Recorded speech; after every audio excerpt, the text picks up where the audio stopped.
In the heat of a September morning, the air above the plain shimmered like molten glass. Dust rose in slow spirals from the earth, curling around the legs of men who stood silent, waiting. In one side stretched the army of an empire, the Persians, whose banners rippled like flames across the horizon. Their ranks seemed endless, a tide of brinns on silk advancing from the east. Across the narrow plain stood 10,000 Greeks, farmers, merchants, stonemasons, their armor glinting in the light, their hearts pounding beneath the weight of history. They knew the edges. They had seen the cities that bowed before Persia's power, seen nations swallowed whole. And yet, here they stood, a handful of free men facing the might of the world's greatest empire. To the east, King Darius of Persia had promised to punish Athens for its defiance. To the west, the city's fate, and perhaps the idea of freedom itself, hung by a thread. When the wind shifted, it carried the salt of the Aegean on the whisper of destiny. This was Marathon, a name the world would remember long after the dust had settled. Because sometimes, history isn't written by empires. It's written by those who refuse to kneel. Before the thunder of Brinns echoed across Marathon, the world was already trembling beneath the feet of an empire. To the east stretched Persia, the largest dominion humanity had ever seen. From the deserts of Egypt to the mountains of India, King Darius I ruled a realm so vast that sunrise and sunset touched his lands at once. His armies were endless, his wealth immeasurable, his word law.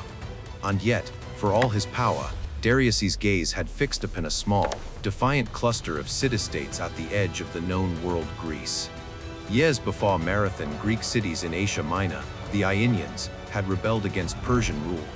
It was a spark that should have been extinguished easily. But two mainland cities, Athens and Eretria, dared to fan that spark into flame. They sent ships, soldiers, and courage across the sea to aid their brothers. Darius crushed the rebellion, burned the cities, and executed the rebels. But he never forget the insult. How dare they, he is said to have asked, raise their hands against the King of Kings. From that day, one command echoed through the marble halls of Persepolis: remember Athens. It wasn't merely vengeance. It was a matter of imperial principle. No rebellion, no defiance could go unpunished, or the idea of resistance might spread. So in 491 BCE, Persian envoys crossed the Aegean with a simple demand: earth and water, symbols of submission to the great king. Most Greek cities bowed. But Athens and Sparta, did something unthinkable. They seized the ambassadors and threw them into pits. In that moment, diplomacy ended, destiny began. Darius's preparations were methodical. He assembled an army drawn from every corner of his empire: Persians, Medes, Egyptians, Babylonians, Indians, soldiers of every tongue under the same sun. At sea, 600 warships carried his legions across the winddark Aegean. To command this host, he chose two trusted generals, Dades, a seasoned Median noble, and Autophons, his own nephew. Their mission was clear: crush Athens, burn Eretria, restore Hippias, the exiled tyrant once driven from Athens by the people's new democracy. To the Persians, this was a punitive campaign. To the Greeks, it would become a test of civilization itself. The Persian fleet swept through the islands like a storm. One by one, they submitted. Only Eretria resisted and was betrayed from within. Its walls burned, its people enslaved, its temples turned to ash. Next came the final step. The Persians turned their eyes toward Athens. They landed not far from the city, in the plain of Marathon, 26 miles from its walls. The choice was strategic.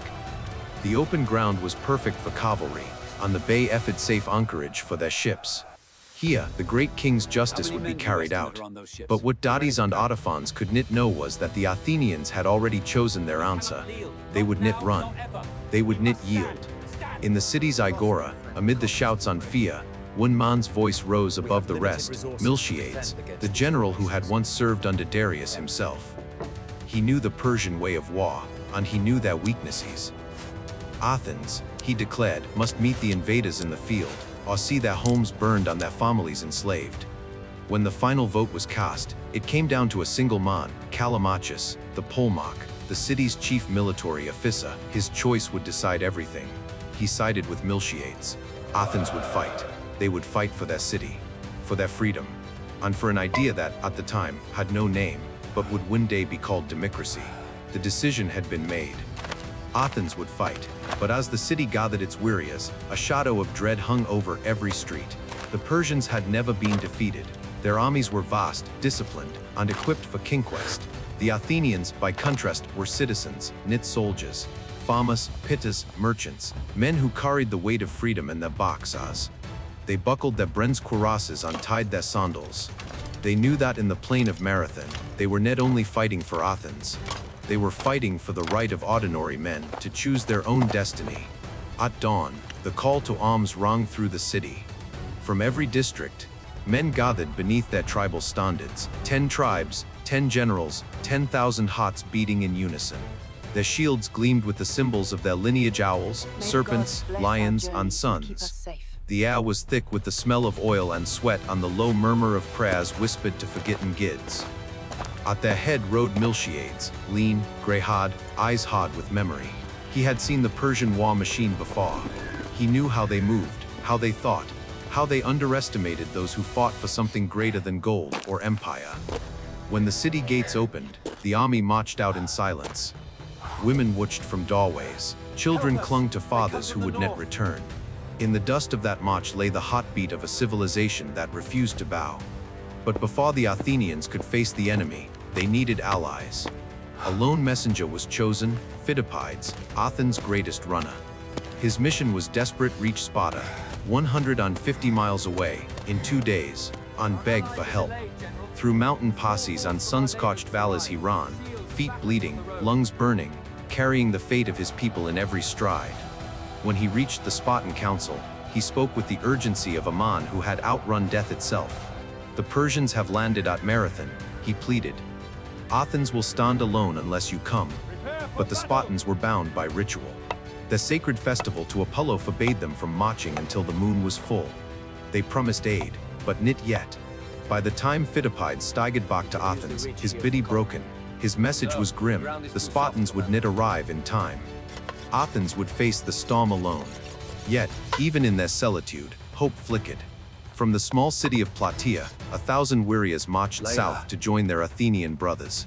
When they arrived, weary and dust-covered, the sight of their shields beside Athenian ones sent a ripple through the ranks. It was no longer a city fighting an empire. It was Greece, a fledgling idea of unity, standing against tyranny. The march to Marathon took a day. When they reached the plain, the scene before them was both awe-inspiring and terrifying. Across the field, the Persian camp shimmered with color, banners of crimson and gold, horses stomping in the dust, ranks of archers and infantry stretching farther than the eye could see. Their campfires at night were like a galaxy scattered across the earth. The Greeks established their line in higher ground, anchoring one flank against the sea and the other against the marshes. Every man knew the terrain could decide their fate. If they could hold the narrow ground, they might neutralize the Persian cavalry, the most feared force in the continent. For days, the two armies stared across the plain, neither willing to move first. The Persians waited for the Greeks to descend and die beneath their arrows. The Greeks waited for the Spartans for a sign, for courage to outweigh fear. The standoff became unbearable. Men sharpened blades already sharp, polished shields already shining, whispered names of wives and sons into the night. Each dawn could have been the last. And in those days of stillness, Miltiades watched. He studied the enemy's formations, their patrols, their cavalry movements. He saw their center, strung, disciplined, filled with the king's finest troops, on their flanks, weaker, manned by conscripts from conquered lands. From these observations, he began to shape a plan that defied every convention of Greek warfare. Tradition said that a phalanx must be deep, 8 or 10 ranks thick, an unbreakable wall of bronze. Miltiades proposed the opposite. He would thin the center and reinforce the wings. When battle was joined, the center would bend, even retreat, drawing the Persians in, while the wings swept around to encircle them. It was madness. It was genius. When he revealed the plan to his generals, some called it suicide. Others saw salvation. And so, as the 5th day dawned over Marathon, with the Persian cavalry temporarily absent from the field, Miltiades gave the order that would change history. The Greeks raised their shields. They locked their lines. And as the morning wind carried the scent of the sea, 10,000 men waited for the signal. What followed would not be remembered as a battle, but as a miracle. At first light, the wind changed. It blew from the sea toward the Persian lines, carrying with it the smell of olive trees and iron. For 5 days, the plain of Marathon had been silent, tense, waiting, suffocating under the weight of two armies staring each other down. But now, the waiting was over. From the Greek camp, a single trumpet broke the dawn. Its note was lung on low, like the growl of an ancient gid awakening from sleep. The 10,000 men of Athens on Plataea raised their shields. Sunlight flashed from brins like waves breaking in a shaw. The line began to move, first a walk, then a jig, then a full charge. And across the plain, the Persians, who had conquered kingdoms on toppled empires, froze in disbelief. No one ran toward the Persian army. Until that day. Arrows hissed into the sky, thousands of them, a black storm blotting out the sun. They fell like rain. Shields shuddered under the impact, sprouting feathers like monstrous birds. Men stumbled, cursed, but kept running. Better to die in motion than to stand still and be slaughtered. When the Greeks hit, the sound tore through the air like thunder. Brins crashed against wicker shields, spears splintered. Men screamed. The earth itself seemed to tremble under the collision. In the Greek right wing, the men of Ajax's tribe drove forward with terrifying strength, the spears punching through Persian ranks, the voices rising in a single, deafening roar. To the Persians and that flank, conscripts from faraway provinces, this wasn't war. It was madness. They broke first, turning to flee. In the left, the 1,000 warriors of Plataea fought like lions, knowing their small city stood next in the path of conquest. Their captain, Arimnestus, was said to have fought with his sword broken, using only the bronze rim of his shield as a weapon. The Persian left began to crumble, but at the center, disaster loomed.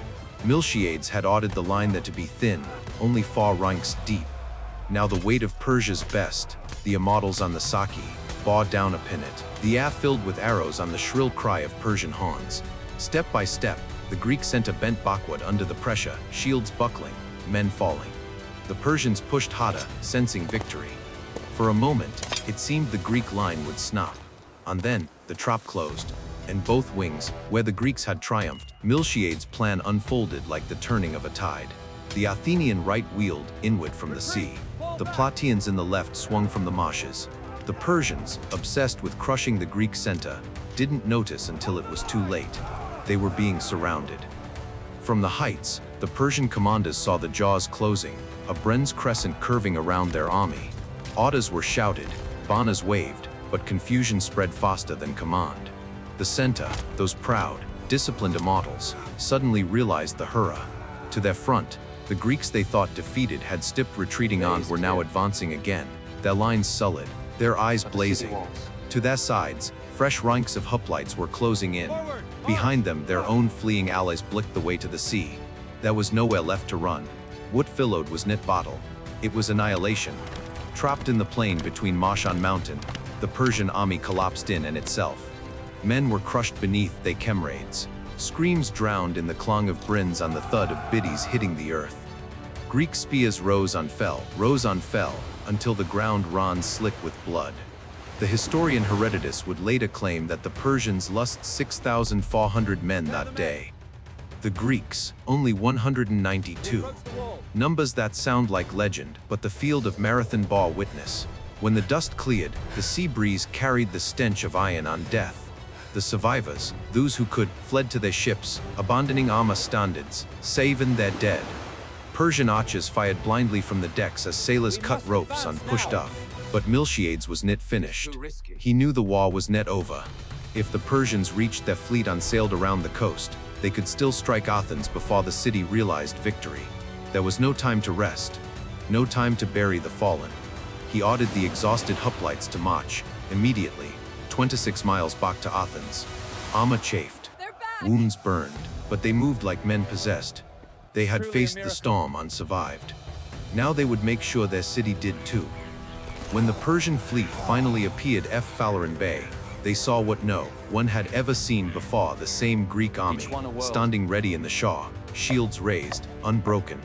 The great king's commanders hesitated, then turned their ships toward open sea. They would not challenge fate twice in a single day.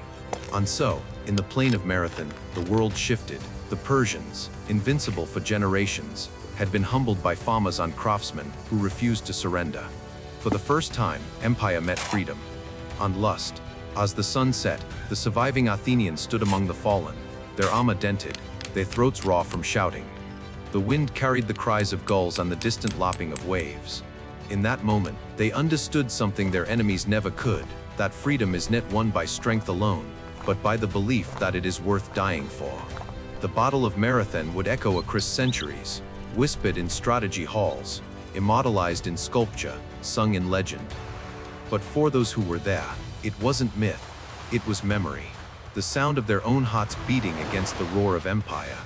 When dawn broke the next day, the plain of Marathon was silent. Only the wind moved, stirring the broken spears on tattered banners that lay scattered across the field. The Persians were gone, but so too were 192 Athenians, fathers, brothers, sons, whose names would be carved into stone, not for conquest, but for courage. The survivors built a mound above the battlefield, a simple earthen tomb where the ashes of the fallen would rest. No monuments of marble, no statues of kings. Just earth upon earth, the soil of the homeland they had died to defend. From that hill, you can still see the sea. And perhaps, if the wind is right, you can almost hear the sound of 10,000 shields locking as one. The victory at Marathon was more than a triumph of arms. It was proof that an empire could bleed, that men who governed themselves could stand against the masters of the world. It was the birth of a belief that freedom was worth the risk, that courage could be ordinary, that history could belong to those who dared. In the years that followed, Athens would rise, in art, in philosophy, in democracy. But it all began here, in a narrow plain beside the Aegean, where a few thousand citizens chose to stand their ground. Marathon was not the end of a war. It was the beginning of an idea, one that would echo through Rome, through the Renaissance, through revolutions and republics yet unborn. Because the men of Marathon didn't just save a city, they gave the world a reason to believe that freedom, once found, is worth everything to keep. History is not made only by kings or empires. Sometimes, it's carved into the dust by ordinary people who refuse to kneel. The men of Marathon remind us that courage is timeless, that even the smallest stand can echo for millennia. When we remember them, we remember what we are capable of. If you believe in stories of resilience, freedom, and the unbreakable human spirit, subscribe and journey with us through the battles that shaped our world. Because the fight for freedom never truly ends, it simply waits for those brave enough to answer.